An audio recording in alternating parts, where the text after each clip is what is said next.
What kind of evaluation happens in the integral project? It's a good question.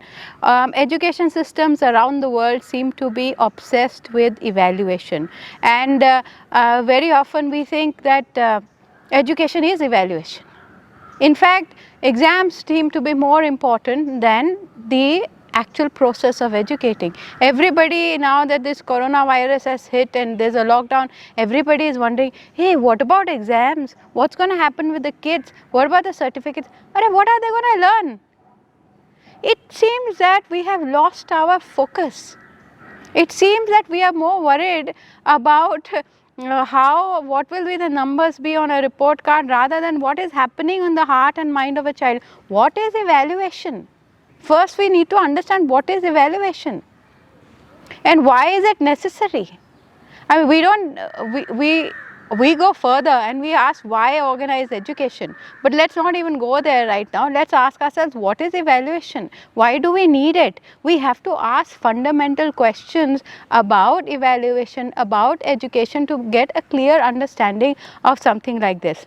So if we are considering the question, what is the kind of evaluation that happens in integral education, I would say it's very different from your very rigid systems which will say this is the set exam, okay, you have to answer these questions in this amount of time and this is what the powers that be, that's how they announce, and usually there will be one exam or two exam on.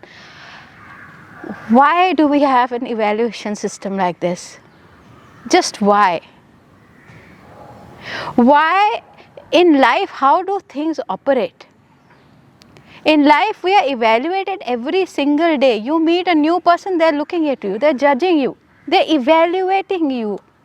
You go for a job, you go and meet somebody, you make new friends, you are being evaluated all the time. But in our education system, we will have one exam or two exams at the end of the year or somewhere at the end of a term where something set is given. Evaluation, to be meaningful, has to be linked to life, has to be linked to the learning process, and no evaluation can be complete, can be of meaning if it does not involve self-evaluation. An education system that is only about the other judging you is not complete. Ultimately, we have to learn to live with ourselves first, and if we cannot evaluate ourselves, our education system has deprived us of one of the fundamental, most powerful, most important tools of living and of learning. So how does the integral project help you to evaluate? What kind of evaluation is done? First of all, we say that we will talk about evaluation later. You learn to share your knowledge. What happens in an exam? You have to write it down. Your mode of expression is defined. Your writing ability will decide will decide your evaluation. How far does this happen in life? You are not writing everything. You don't write your way through life. You talk, you act, you express. There are there's so many ways. So why is it that our evaluation system is so narrow-minded, so linear track? You walk the rope, the tightrope walk, and if you can't balance it according to the system, writing in 3 hours, well, you are not good. But I'm sorry, the problem is with the education system. The problem is with the evaluation system. So the thing is, what we try to do, at least in the integral project, where we have space, where we allow space, where we allow ourselves and the children space, is that we ask them to share in various forms what they have learned. So they are in an informal way getting feedback from their peers. Hey, you did that presentation very good. Hey, I learned from that. Can you show me how to do that experiment? Wow, you made that model. How did you make it? Hey, your plant has grown a flower today. Okay.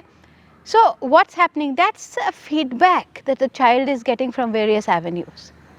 And above and beyond all that, we encourage a child, sit and reflect. What did you learn? What could you have done better? Next time when you are doing something like this, will you make some changes? What is happening? Here the child is not answering anyone, and the purpose of the evaluation is not to threaten, not to stamp, not to put the child in a bottle or a box which is so watertight. It is not to judge in a judgmental kind of way at all. It is actually, evaluation becomes a part of growth, a part of learning. You think, you reflect, and you tell yourself, yeah, I could have done this better. I'll do it better next time. Okay. Oh, I didn't know that I could do this. Wow, I'm actually good. So here evaluation involves self-reflection, it involves feedback from other children, other peers, other teachers, other adults, other people around, and it also allows a child to find a form of expression in which he or she wants to share what she or he has learnt. It's not going to be just a written exam. It can be if they want it, but it need not be. We can be creative in the ways we evaluate and the ways we think about our own growth.